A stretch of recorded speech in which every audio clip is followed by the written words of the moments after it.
guys, this is Aathira. So we have reached the final part of the book, How to Win Friends and Influence People. The principles of this part are considered as the skills that a leader needs. So these principles are about how to change a people's thinking without giving them an offense or arousing a resentment. And I also have another incident that happened to me while I was reading this book, and I will be sharing that incident with you at the end of this video. So before getting into this video, I wanted you people to subscribe to our channel if you haven't done it yet, and to click on the bell icon to get notified every time I post a video. So yes, let's get into the principles. The first principle is about to begin with a praise or a honest appreciation. I know this book talks a lot about appreciating other people because that's the only way you can get more people into your life, and giving a honest appreciation doesn't cost you anything after all.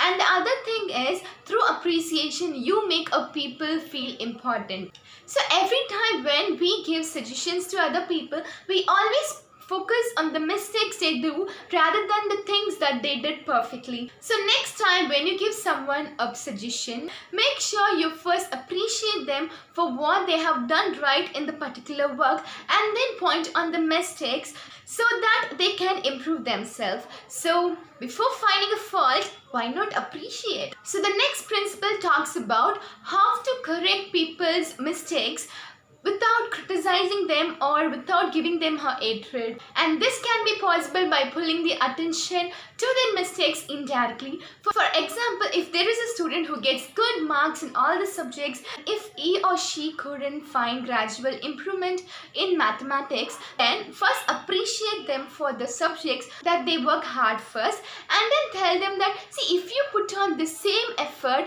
on mathematics as well, then you will be the topper of the class. And through this way you are going to first appreciate them and point the place where they have to put their improvement, where they have to put their efforts on. And this can be done without criticizing or passing a bad word to the person. So the next principle is, whenever we talk about the mistakes of some other person, make sure you talk about your own mistakes first.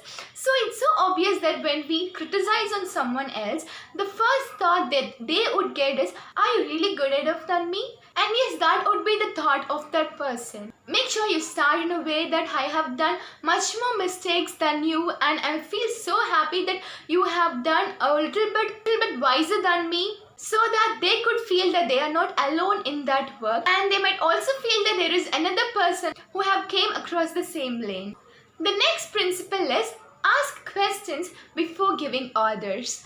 We don't like anyone who gives us orders, who tells us to do this and not to do that, who orders us to what we have to think of and what not. So when you give suggestions to some other person, make sure you don't order them and ask in a way like, you might consider this, or do you think this works? Through this way you sound like not ordering, rather you will sound like you give some suggestions to other person. So the next principle is, let the other person save face. This means that not put it right in front of the person's face if they have done something wrong. Because when you say it right in front of the face that you are wrong, or if you are doing this mistake, or you are making some terrible blunder in this work, you're gonna hurt their dignity. Because hurting a person's dignity is also considered as a crime. So before putting something right in front of person's face, make sure you think of all the principles that we learned in the before parts. So the next principle is to prize the slightest improvement. So for example, we all know the animal trainers. When a dog obeys to his or her trainer, they give them some food, or pat on them, or tell them that they are good, or do something in a way they show their appreciation. So why not try this same technique on human as well? Just how a trainer gives meat to a dog, you give appreciation and praise, and this will make them keep improving in their work. The next principle is to give the other person a fine reputation to live up to. So this can be done when you wanted to excel in the difficult role of leadership. Yes, The next principle is use encouragement and make the other person feel that the fault is very easy to correct. So if you make the other person feel that the fault that they have done is so easy to correct, then you are giving them a strength, a belief that they can improve in their work. So make sure you give your encouragement and make them feel the entire work is so easy and the faults can be overcome. So finally, we have reached the last principle of this book, which says to give a person a title or authority. So assigning a responsibility to other person will give them a pride, will give them a feeling of importance. So for example, if you have a little kid in your house who is always idle, try telling them that you are a superhero and superhero doesn't sit in one place for all day, and you can find that little kid running around the house because you give that little kid a title of a superhero. And through this way, you are telling the other person